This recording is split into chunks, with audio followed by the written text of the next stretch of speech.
Welcome to Microchip's briefing. The content of the briefing includes: US is looking into Nvidia's AI chips for China, Raimondo says. Raimondo vows strongest possible action on Huawei's chip breakthrough. Taiwan's PSMC to rev up auto chip business with Japan plant. OpenAI's investors don't own it. New York pledges $1 billion on chip research and development in Albany in bid for jobs, federal grants. US is looking into Nvidia's AI chips for China, Raimondo says. Bloomberg. The U.S. Department of Commerce is reviewing the specifics of 3 new artificial intelligence accelerators being developed by Nvidia for China, according to Commerce Secretary Gina Raimondo. The U.S. is seeking to restrict the export of chips that would give China AI capabilities. Nvidia, based in California, is creating chips that comply with China's stricter export guidelines. The Commerce Department has not confirmed whether it plans to restrict the export of Nvidia's chips. Raimondo vows strongest possible action on Huawei's chip breakthrough. Bloomberg. U.S. Commerce Secretary Gina Raimondo has said the U.S. will take the strongest possible action to protect national security in response to concerns over a recent chip-making development in China. Raimondo would not confirm whether the Huawei Technologies and Semiconductor Manufacturing International Corp. (SMIC) chip are being formally investigated, but the U.S. Bureau of Industry and Security said it is probing the purported 7-nanometer chip. Some Republicans have said the chip violates U.S. sanctions against Huawei and have called for both companies to be fully cut off from American suppliers. Taiwan's PSMC to rev up auto chip business with Japan plant. Nikkei Asia. Taiwan's Power Chip Semiconductor Manufacturing Corp. (PSMC) is to expand its automotive semiconductor business, with plans to increase sales to carmakers in Japan from 8% to 30%. PSMC will invest $5.5 billion in a joint venture with financial group SBI Holdings to build a $3.6 billion plant in Ohira, Miyagi Prefecture. The Japanese government is considering providing subsidies of up to $1.3 billion. The plant will produce microcontrollers and artificial intelligence chips. PSMC is Taiwan's third-largest contract chip manufacturer and the 6th biggest in the world. OpenAI's investors don't own it. Bloomberg. Companies are finding alternative ways to offer investors a share of their profits without selling traditional stocks. For example, OpenAI, a nonprofit organization, has used a capped profit interest structure to raise funds from investors, including Microsoft, in exchange for participation in future profits. This structure allows OpenAI to pursue its unique goals and offer investors a unique profit-sharing mechanism. Additionally, some companies are issuing crypto tokens that represent profit interests in a specific project, while others are even directly selling a portion of their profits to investors through contractual agreements. These alternative structures offer investors exposure to a company's profits without the ownership rights associated with traditional stocks. One reason companies may choose these alternative structures is for regulatory arbitrage. By structuring profit-sharing agreements instead of selling traditional stocks, companies can potentially avoid certain regulations and oversight. However, it is not clear if regulators see a distinction between these alternative structures and traditional stock ownership. Another reason companies may choose alternative structures is to align their profit-sharing mechanisms with their unique goals and values. For example, OpenAI uses its profit-sharing structure to fund the development of artificial general intelligence for the benefit of humanity. These alternative profit-sharing structures provide companies with flexibility and control over their operations and financial arrangements. New York pledges $1 billion on chip research and development in Albany in bid for jobs, federal grants.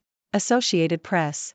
New York State will spend $1 billion to expand research into chip technology in Albany, the state's capital, with the goal of turning the region into a global center of semiconductor research and manufacturing, Governor Kathy Hochul announced Monday.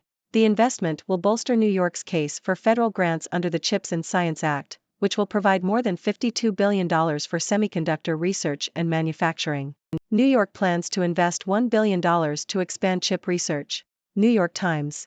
The governor of New York, Kathy Hochul, is set to announce a $1 billion plan to expand chip research activities in Albany. The initiative aims to create 700 new permanent jobs and retain thousands more, as well as attracting $9 billion in additional investments from chip-related companies. The plan is also expected to increase New York's chances of hosting the new National Semiconductor Technology Center, a research center funded by the CHIPS Act. Nvidia sees Vietnam as potential second home, reports say.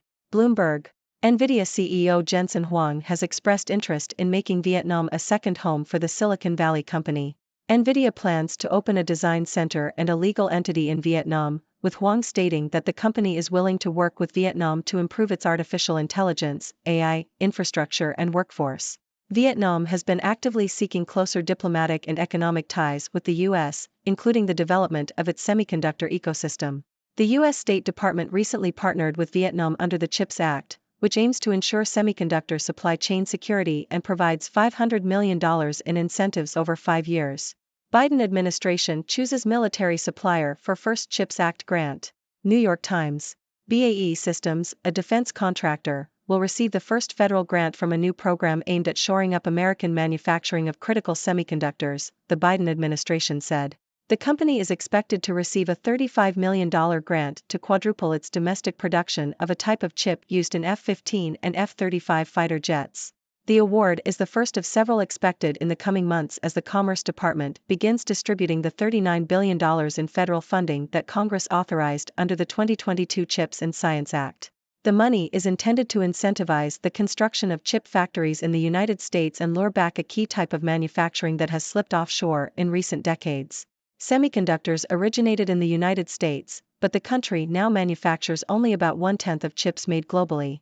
The Biden administration is hoping to create a thriving chip industry in the United States, which would encompass the industry's most cutting-edge manufacturing and research, as well as factories pumping out older types of chips and various types of suppliers to make the chemicals and other raw materials that chip facilities need. U.S. awards $35 million to defense firm BAE in first CHIPS grant. Bloomberg. The U.S. Department of Commerce has awarded a $35 million grant to BAE Systems' U.S. subsidiary to help it quadruple production of chips used in military aircraft. The grant is the first given under the 2022 CHIPS Act, which aims to bring chip manufacturing back to the U.S. The act includes $39 billion in direct grants and $75 billion in loans and loan guarantees. The department said the money would help BAE's facility in Nashua, New Hampshire, meet production and pricing expectations over the coming years. The funding will be used to upgrade equipment and have the price of chips but will not involve new production lines or facility expansion. U.S. plans $35 million award to BAE Systems to boost chip supply for F-35s. The Globe and Mail. The U.S. Commerce Department plans to award $35 million to BAE Systems to expand its semiconductor chip production in New Hampshire. The funding is the first to be announced from the $52.7 billion Chips for America program, which aims to increase domestic chip production. The department has signed a preliminary memorandum of terms to provide the funding to BAE Systems Electronic Systems to support the modernization of its Nashua Microelectronics Center. The center produces chips used in F-35 fighter jets and commercial satellites. The Pentagon plans to spend $1.7 trillion on the F-35 program, and the chips are also used in F-15s. Ladies and gentlemen, I am Dr. Six, your trusted observer from the 6 Degrees world, here to bring you the latest news in the world of chips and semiconductors. Hold on tight, because we've got some interesting stories today. First up, we have the U.S. Department of Commerce looking into Nvidia's AI chips for China. It seems that the U.S. is concerned about China gaining access to AI capabilities, and they are reviewing Nvidia's chips to see if any export restrictions should be imposed. Nvidia, on the other hand, is creating chips that comply with China's export guidelines. Will the U.S. restrict the export? That remains to be seen. Next, Commerce Secretary Gina Raimondo vows to take the strongest possible action on Huawei's chip breakthrough. There are concerns over a chip-making development in China involving Huawei and Semiconductor Manufacturing International Corp. (SMIC). Some Republicans argue that this chip violates U.S. sanctions against Huawei and are calling for both companies to be cut off from American suppliers. It's definitely a situation worth keeping an eye on. Moving on to Taiwan, Powerchip Semiconductor Manufacturing Corp. (PSMC) is revving up its auto chip business with a new plant in Japan. PSMC plans to increase sales to Japanese carmakers and will invest $5.5 billion in a joint venture to build a $3.6 billion plant. The Japanese government is even considering providing subsidies for this venture. Looks like PSMC is ready to take the automotive semiconductor market by storm. In other news, OpenAI is finding alternative ways to offer investors a share of their profits. Instead of traditional stocks, OpenAI has used a capped profit interest structure to raise funds from investors. This allows them to pursue their unique goals while offering investors a unique profit-sharing mechanism. It's a win-win situation. New York State is also making moves in the chip industry, pledging $1 billion to expand chip research in Albany. Governor Kathy Hochul wants to turn the region into a global center of semiconductor research and manufacturing. This investment will not only create new jobs but also increase New York's chances of hosting the new National Semiconductor Technology Center. They're definitely going all in on chips. Nvidia is eyeing Vietnam as a potential second home. CEO Jensen Huang expressed interest in opening a design center and a legal entity in Vietnam. Nvidia wants to work with Vietnam to improve its AI infrastructure and workforce. Vietnam has been actively seeking closer ties with the US, and this partnership could be a step in the right direction. And finally, the Biden administration has chosen defense contractor BAE Systems for the first CHIPS Act grant. BAE Systems will receive a $35 million grant to expand its production of chips used in military aircraft. This is part of the administration's plan to incentivize chip manufacturing in the US and bring back a key type of manufacturing that has slipped offshore. Let's hope this is just the beginning of a thriving chip industry in the US. And there you have it, folks. The world of chips and semiconductors is buzzing with activity. From export restrictions to unique profit-sharing structures, there's never a dull moment.